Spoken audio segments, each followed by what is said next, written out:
फिरौनी इरशादात। एक, चेहरे की नफास्त और शाही वक़ार। ए मेरी मुमलकत के बाशिंदों, अपने चेहरों को गुबार रिफ्ता और गैर ज़रूरी बालों की अलझन से पाक रखो।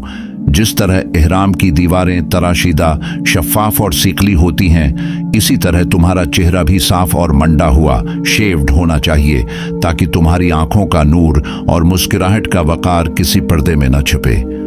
निफास्त ही वो पहली सीढ़ी है जो तुम्हें आम इंसानों से मुमताज करके शाही दरबार के लायक बनाती है।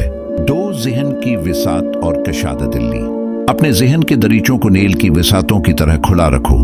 वो इंसान कभी बुलंदियों को नहीं छू सकता जिसकी सोच की दीवारें तंग हों। गैरों के ख्यालात को सुनो और उन पर गौर करो, क्योंकि इल्म का दरिया हर समझ से बहता है। याद रखो, एक कशादा ज़हन, ओपन माइंडेडनेस ही वो असल तख्त है जिस पर बैठकर तुम कायनात के छिपे हुए इसरार को तस्खीर कर सकते हो। तीन, बाहमी मोहब्बत और अब्दी अमन। मेरी सल्तनत में तलवारों की झनकार नहीं, बल्कि मोहब्बत के गीतों की गूंज होनी चाहिए। नफरत दिलों को वैसा ही बंजर बना देती है जैसे रेगिस्तान की तपती रेत। अपने पड़ोसी के लिए वही हरियाली चाहो जो तुम अपने बाग के लिए चाहते हो। अमन ही वो अब्दी सच्चाई है जो तुम्हारे नाम को तारीख के सीने पर हमेशा के लिए नक्श कर देगी। चार, इल्म की जस्तजू और नए आफाक। सिर्फ वो इल्म काफी नहीं जो तुम्हें वर्से में मिला। दूर दराज के मुसाफिरों से मिलो, अजनबी जबानों के रमूज सीखो और सितारों की गर्दिश पर नजर रखो। जो शख्स नए ख्यालात को कबूल करने से डरता है, वो इस मिट्टी की तरह है जो पत्थर बन चुकी हो। तुम वो जरखीज मिट्टी बनो जो हर नए बीज को पनाह देकर इसे एक तनावर दरख्त बना दे। पांच, अपने अंदर की अजमत का इदराक।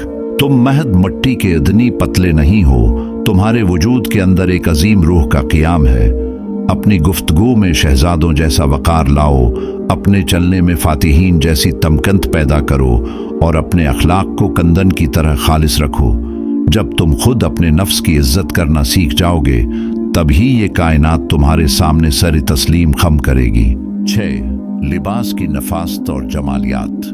ऐ मेरी सरजमीन के मुसाफिरों, अपने बदन पर इजले और नफीस लिबास को जगह दो, जैसे नील के प्रस्कून पानियों पर सफ़ीद बगले उतरते हैं।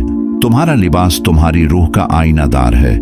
जो शख्स अपने जिस्म की आराइश और तराश खिराश ग्रूमिंग से गाफिल है, वो दर हकीकत अपनी इज्जत नफ्स से गाफिल है। नफास्त को अपना शियार बनाओ, ताकि तुम्हारे कदमों की चाप से पहले तुम्हारा वक़ार तुम्हारी आमद का ऐलान करे।